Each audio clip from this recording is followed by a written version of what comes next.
오늘 성탄절은 예수님이 이 땅에 우리를 구원하러 오신 것을 감사하며 기뻐하며 찬양하며 기념하고 예배를 드리는 날입니다.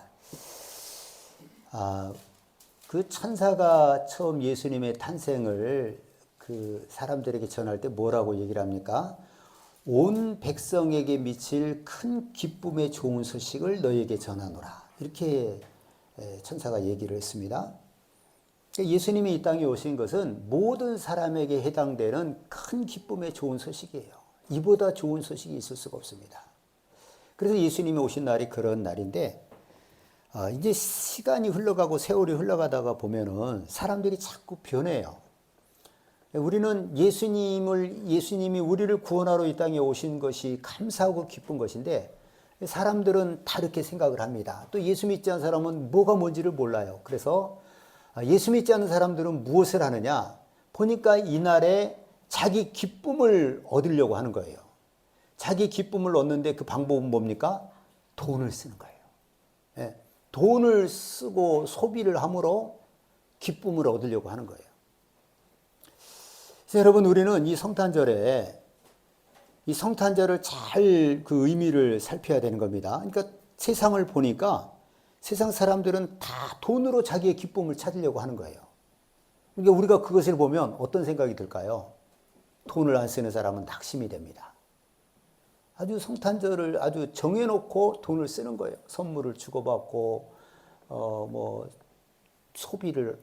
비싼 소비를 하고, 어떤 사람은 여행을 가고요. 많은 돈을 써요. 그렇게 함으로, 성탄절을 보내려고 하는데, 우리는 이제 그 밖의 것을 보면 돈을 안 쓰는 사람 입장에서는 이게 성탄절이 뭔가 오히려 더 우울해지는 날이기도 되는 거예요. 여러분, 성탄절은 돈을 쓰는 게 아닙니다. 돈을 쓰는 것이 아니고 예수님께 감사하고 예수님을 찬양하고 우리가 나를 구원하러 오신 예수님께 영광을 돌리고 그런 날인 거예요. 그래서 예수님을 내 마음에 다시 깊이 새기고 더 주의 말씀에 따라 살려가고 이것이 바로 우리 성탄의 의미입니다. 알겠죠? 그래서 여러분들 오늘 하나님께 나와서 예배 드리는 것이 정말 이것이 복된 거예요. 하나님께 나와 예배를 드리는 것만큼 복된 것이 어디 있겠어요? 여러분, 복된 것을 감사하기를 바랍니다. 자, 예수님의 그 탄생은 온 백성에게 미칠 큰 기쁨의 소식이라고 했잖아요. 이보다 더 좋은 소식이 없습니다. 이 세상에는 모든 사람이 좋아할 만한 소식은 없어요. 다들 어려움 가운데 있고 한쪽으로 좋지만 또 한쪽으로는 안 좋고 이런 것들이 많이 있습니다. 자, 그런데 예수님이 이 땅에 탄생하시는데 결정적인 역할을 한 사람이 있습니다. 누구냐면은 마리아예요. 예수님의 모친이죠. 예수님이 이 땅에 큰 기쁨의 좋은 소식으로 오시는데 결정적인 역할을 한 사람 누구라고요?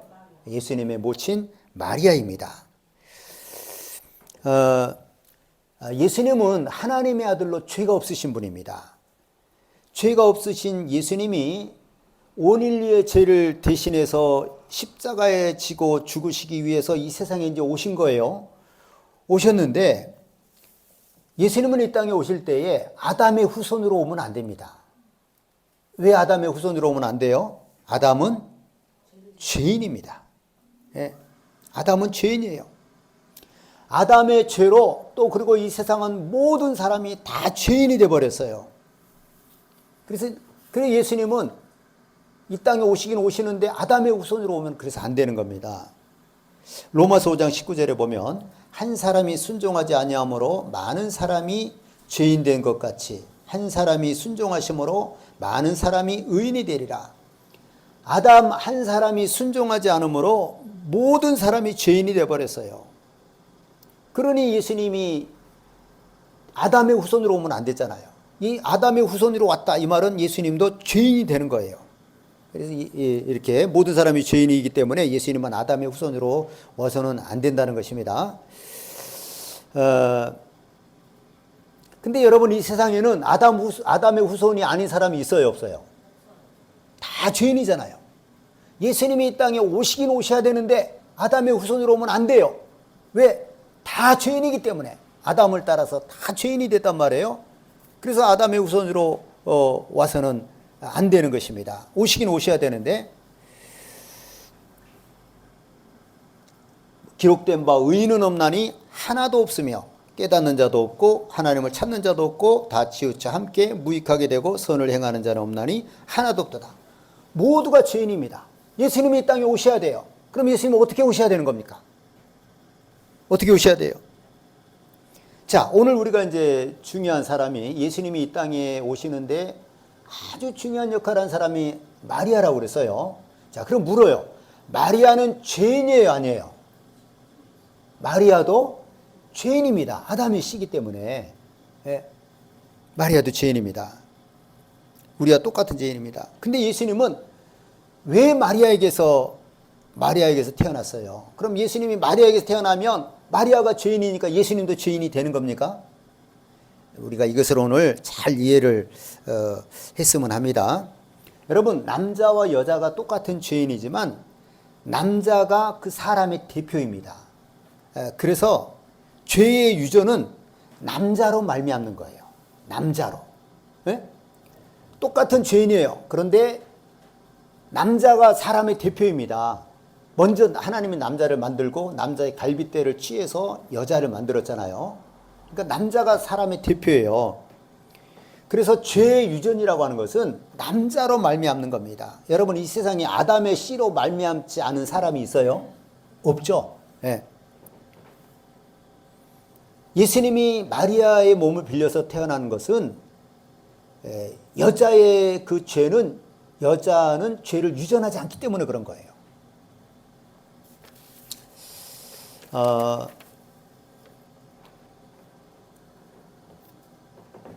여러분, 곡식을 얻으려면 가장 중요한 게 뭐가 있어야 될까요? 곡식을 얻는다. 뭐가 있어야 돼요? 논밭에서 곡식을 얻으려면 가장 중요한 게 뭐예요? 네? 누가 씨라고 해요. 씨가 있어야 되죠. 씨가. 그 다음에 밭이 있어야 돼요. 물론 이제 물도 필요하고 햇빛도 필요하고 영양분도 필요하고 그런데 가장 중요한 것이 씨와 밭입니다. 근데 이게 뭐냐면은 씨는 마치 남자와 같고 밭은 여자와 같은 거예요. 그래서 옛날에 우리 그 명심보감이나 그 정철의 그 시조에도 보면 우리 중학교 때 그런 게 나왔죠. 아버님 날 낳으시고 어머님 날 기르실제, 이런 말이 있어요. 누가 나를 낳았다고요? 아버님이 나를 낳았다는 거예요. 아니, 우리는 엄마가 낳았잖아요. 이게 무슨 뜻으로 그렇게 했을까? 그 씨는 아버지로 말미암는 거예요. 그럼 엄마는 뱃속에서부터 우리를 길러준 겁니다. 그 씨를 길러준 거예요. 그리고 낳아서 또 이제 기르게 된 것이죠. 여러분, 예수님이 요셉과 마리아가 정식 부부일 때 태어났다면 예수님은 아담의 후손이 돼요. 그럼 예수님도 죄인이 되는 겁니다. 요셉도 죄인, 마리아도 죄인이잖아요. 그러나 예수님은 요셉과 마리아가 약혼만 한 상태에서 성령으로 마리아에게서 잉태된 거예요. 예수님은 죄가 있어요, 없어요? 없는 거죠. 아담의 씨가 아니에요. 예수님이 요셉과 마리아가 정상적인 부부에서 태어났으면 예수님은 죄인이에요. 근데 지금 마리아는 요셉과 약혼만 했지 아직 부부가 아닌 거예요. 처녀예요. 동정녀예요. 그런데 성령으로 마리아에게서 예수님이 태어난 겁니다. 그러니까 예수님은 아담의 후손이에요, 아니에요? 아담의 후손입니까, 아닙니까? 아담의 후손이 아닌 거예요. 예. 그래서 이제 마리아는 당시 그 요셉과 약혼한 상태의 처녀라고 그랬잖아요. 가브리엘 천사가 마리아에게 나타나서 보라, 내가 잉태하여 아들을 낳으리니 그 이름을 예수라 하라. 이렇게 얘기를 했어요. 그러니까 마리아는 어떻게 합니까? 깜짝 놀라죠. 나는 결혼하지 않았습니다. 남자를 알지 못하는데 어떻게 이런 일이 있을 수 있습니까? 이렇게 얘기를 한 거죠. 네. 그래서 이제 천사가 뭐라고 그래요? 네가 잉태할 것은 성령으로 잉태되는 것이다. 이렇게 이제 얘기를 했습니다. 자, 후에 그 마리아와 약혼한 요셉이요, 마리아가 임신했다는 소식을 듣고 어떻게 합니까? 조용히 끊고자 합니다. 왜 그래요? 아니 나하고 결혼하려고 지금 약혼을 했는데 저 여자가 임신을 한 거예요. 요셉 입장에서는 어때요? 저 여자 좀 불의한 여자구나. 그렇게 생각할 수밖에 없죠. 그래서 그걸 뭐 소문내지 않고 조용히 그냥 내가 끊어야 되겠다 이렇게 끊고자 이렇게 했을 때 천사가 또 요셉에게 나타나서 뭐라 그럽니까? 다윗의 자손 요셉아 내 아내 마리아 데려오기를 무서워하지 말라. 그에게 잉태된 자는 성령으로 된 것이라. 아들을 낳으리니 이름을 예수라 하라. 이는 그가 자기 백성을 그들의 죄에서 구원할 자이심이라. 이렇게 얘기를 한 겁니다. 천사가. 요셉은 그 말을 듣고 이 성령으로 하나님께서 처녀에게 성령으로 잉태돼서 그 여자가 마리아가 임신을 했구나 이것을 알고 그냥 그대로 자기 아내로 받아들이게 되는 것입니다. 여러분 그래서 예수님은 아주 중요한 게 뭐냐? 예수님은 아담의 후손으로 남자의 후손으로 온 것이 아니라 누구의 후손으로 왔어요? 여자의 후손으로 오셨다는 거예요. 이거 참 아주 우리에게 중요한 겁니다. 근데 여러분 예수님이 그 여자의 후손으로 이 땅에 오실 것에 대한 예언은 이미 창세기에서 하나님이 예언하신 거예요. 창세기에서. 우리 한번 이 창세기를 한번 찾아보겠습니다. 우리 창세기 3장 15절을 우리 같이 볼까요? 창세기 3장 15절.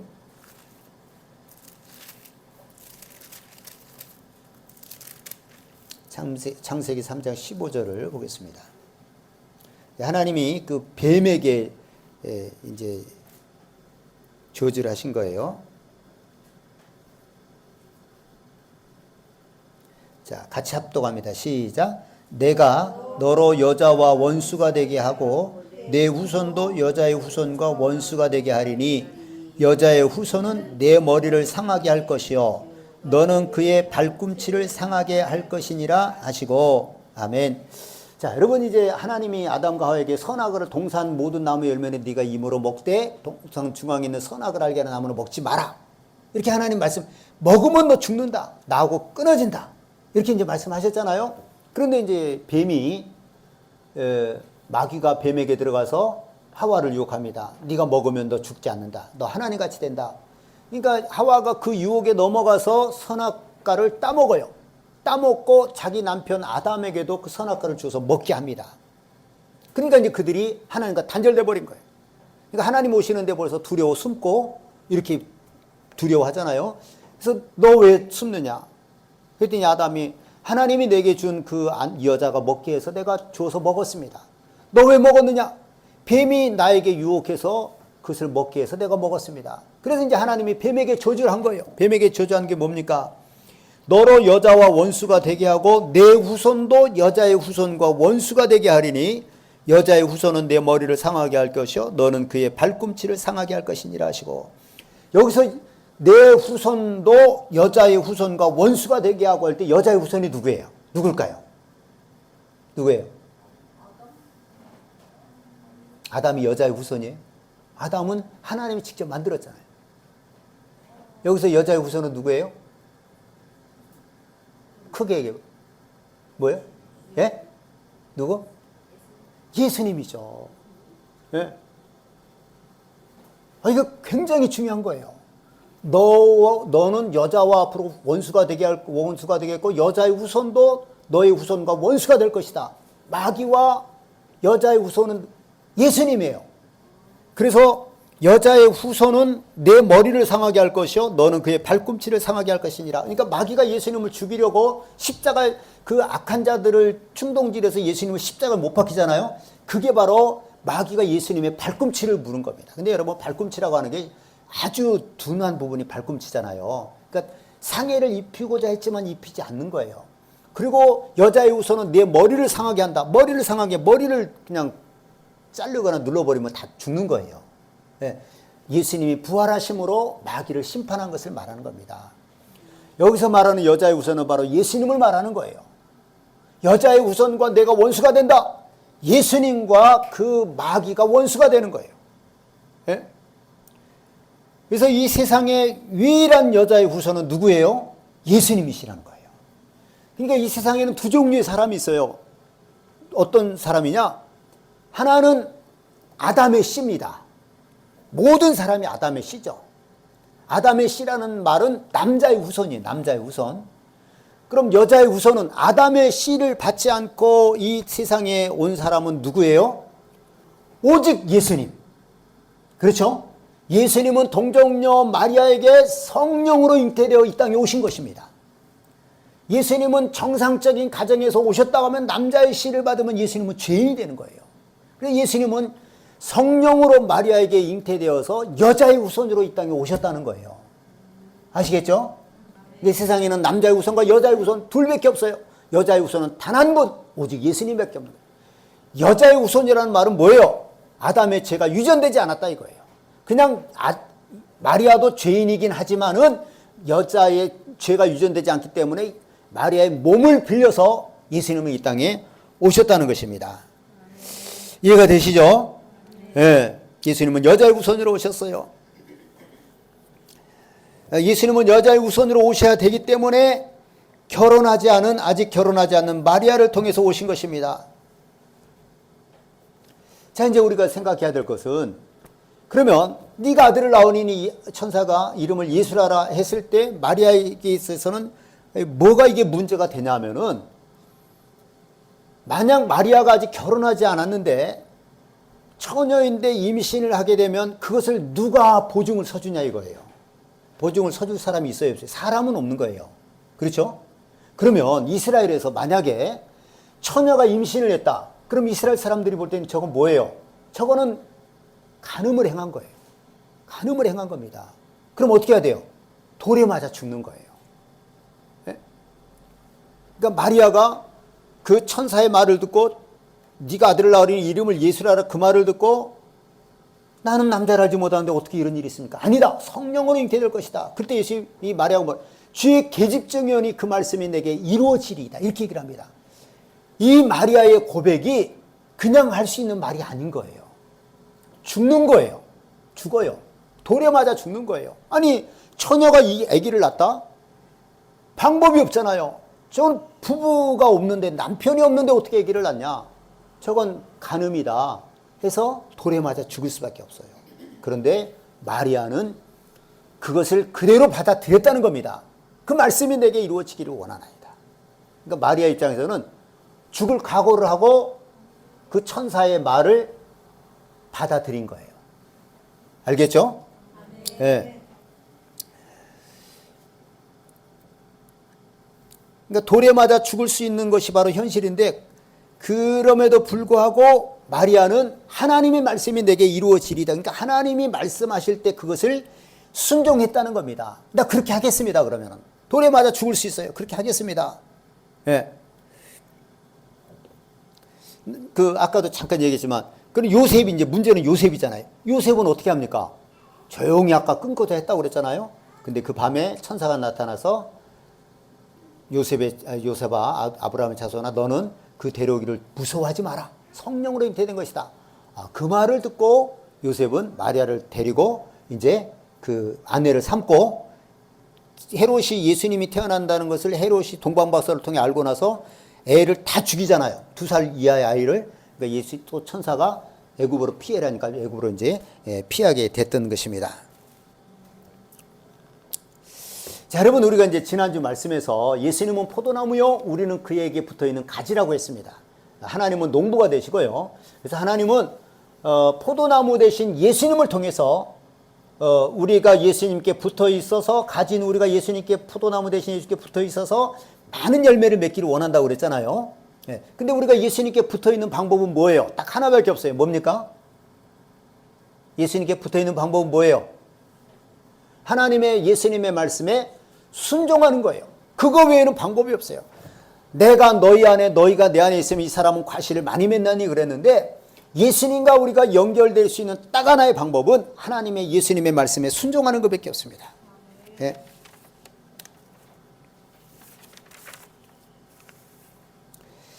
이렇게 우리가 순종해서 포도나무 대신 예수님께 붙어 있을 때 우리가 열매를 맺는다고 그랬어요. 그럼 우리가 열매를 맺으면 하나님께서는 영광을 받으시고 우리가 진짜 예수님의 제자가 된다라고 그렇게 지난주에 우리가 이제 말씀을 드렸습니다.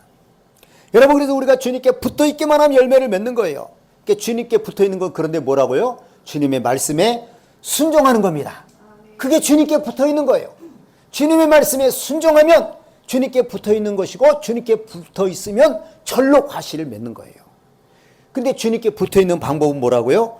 오직 주님의 말씀에 순종을 통해서 주님께 붙어 있는 거라고 했습니다. 여러분, 마리아는 예수님이 이 땅에 오시는데 결정적인 역할을 한 사람은 바로 마리아인데, 마리아는 자기 목숨을 담보로 해서 하나님의 말씀에 순종한 겁니다. 그랬더니 그것이 바로 이 땅에 죄인을 구원하러 오신 예수님의 오는 길을 만든 거예요. 예? 네가 아들을 낳으려니 이름을 예수라 하라. 네가 너의 아들을 낳을 것이다. 근데 그 아들을 낳은 것을 누가 증명해 주냐고요. 누가? 성령으로 잉태된 것을 누가 증명해 줍니까? 하나님밖에 없어요. 그런데 마리아는 자기 목숨을 담보로 하나님의 말씀이 자기에게 이루어지기를 원했다는 거예요. 아, 그럼 그렇게 하십시오. 내가 성령으로 잉태된다고 하면 그렇게 하십시오. 그렇게 해서 예수님이 이 땅에 오실 길을 열어놨다는 것입니다. 아시겠죠? 아멘. 여러분, 우리가 하나님의 말씀에 순종하는 것이 어떤 것이냐면은 바로 이렇게 하나님이 하시는 일을 우리가 순종할 때 하나님께서는 자기 일을 이루시는 거예요. 예? 자기 일을 그렇게 해서 이루시는 겁니다. 그러니까 우리가 하나님의 말씀에 순종하면 하나님은 우리의 순종을 통해서 하나님의 일을 이루시는 거예요. 그게 바로 열매예요. 그러면 그 열매를 하나님은 많이 맺기를 원하고, 그 열매를 많이 맺으면 우리가 참 제자가 되고 하나님 앞에 가서는 하나님께서 예비하신 큰 상을 받는 것입니다. 아멘. 여러분, 우리는 어떻게 살아야 돼요? 하나님의 말씀에 순종하며 살아야 됩니다. 순종하며 살아야 됩니다. 우리가 순종할 때 하나님은 우리의 순종을 통해서, 이 마리아의 순종을 통해서 예수님 오실 길을 준비하듯이, 마리아의 순종을 통해서 예수님 오실 길을 준비하듯이 우리도 순종을 통해서 하나님께서 자기 일을 이루신다는 것입니다. 아멘. 알겠죠? 아멘. 저는 뭐 그런 얘기들을 많이 했잖아요. 이번에도 어떤 그 목사님이 좀 아프셨다가 좀 괜찮아져서 퇴원하신 분이 있는데, 은퇴하신 분이에요. 근데 제가 그분을 예전부터 많이 도왔거든요. 이번에도 이제 좀 많은 걸 도와드렸어요. 그랬더니 참 고마워하시더라고요. 사모님 뭐라 그러냐면은, 은퇴하니까 아무도 아파도 찾아오는 사람이 없다는 거예요.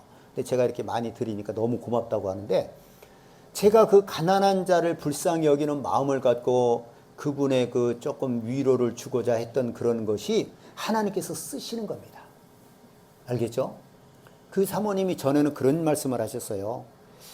너무 시골에서 어렵게 힘들게 목회를 하니까 안 좋은 생각을 해본 적도 있다는 거예요. 안 좋은 생각이 뭐겠어요? 이게 좀 두려운 거죠.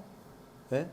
근데 내가 그 가서 목사님 사모님을 섬기고 이렇게 많이 뭘 드리고 했을 때 굉장히 위로를 받고 기쁨을 얻으신 거예요. 네? 여러분, 우리가 가난한 자를 돕든지 어떤 무엇을 하든지 하나님의 말씀에 순종하는 것은요, 하나님이 그 순종을 통해서 하나님의 일을 이루시는 것입니다. 알겠죠? 제가 우리 아이들에게도 그런 얘기를 했는데, 우리 교회 아이들이 오늘 이제 9명 예배를 드렸고요. 다음 한 12명 될 것 같은데, 빠져요, 자꾸. 근데 그 중에서 어떤 엄마들은 그 애가 못 일어나고 또 교회 가기를 조금 싫어하는 마음도 있을 수도 있잖아요. 게으르고 싶으면. 그런데도 꼭 깨워서 보내줘요. 알겠다고. 그리고 꼭 가라고. 그러니까 애들도 엄마가 가라고 하니까 헌금을 주면서 가라고 하기도 하고, 자꾸 가라고 하니까 애들이 나오는 거예요. 그런 엄마들이 있어요. 그래서 내가 그랬어요. 너희 엄마들, 너희들이 정말 예수 잘 믿고 그러면 너희 엄마들이 복 받는다. 그래요. 왜? 그 엄마가 애들을, 너 교회 가야 되지 않겠냐? 가야 되지 않겠냐? 이렇게 얘기해서 그 아이가 믿음이 자라고 하나님의 딸이 됐을 때 그 가정 엄마도 구원받는 겁니다. 엄마도 복을 받아요. 여러분, 냉수 한 그릇이라도요, 예수 이름으로 행하는 자에게 하나님께서는 상을 잃지 않겠다고 그랬습니다. 그것도 하나님의 상 주시는 거예요. 그러니까 우리가 아무리 적은 것이라 할지라도 하나님의 말씀에 냉수 한 그릇이 뭐 대단한 겁니까? 냉수 한 그릇도 주의 이름으로 드리면 하나님께서 그 상을 주시겠다는 거예요. 그러니까 우리가 하나님의 말씀에 순종하는 거, 적은 것이라도 하나님 것을 통해서 기억하시고 그것이 하나님 뜻을 이루게 해주시고 우리의 열매가 되게 해주시고 그것이 하나님께서 우리에게 나중에 주시는 상이 된다는 겁니다. 네. 여러분, 우리 하나님의 말씀에 순종하여서 이렇게 마리아처럼 쓰임받는 우리 모두가 될 수 있기를 예수님의 이름으로 축원합니다. 이 시간에 우리 말씀을 기억하면서 할렐루야 시험 부르고 기도하겠습니다. 마리아도 이 한 번의 순종을 통해서 큰 복을 받은 거예요. 우리가 하나님 말씀에 늘 순종함으로 주님께 붙어있고 우리의 순종을 통해서 하나님이 자기 일을 이루실 수 있도록 주님 내게 말씀에 순종하게 해주옵소서. 나의 순종을 통해서 하나님의 뜻을 이루어 주옵소서. 할렐루야 시험 부르고 통성으로 기도합니다. 할렐루야 할렐루야 할렐루야 할렐루야. 우리 하나님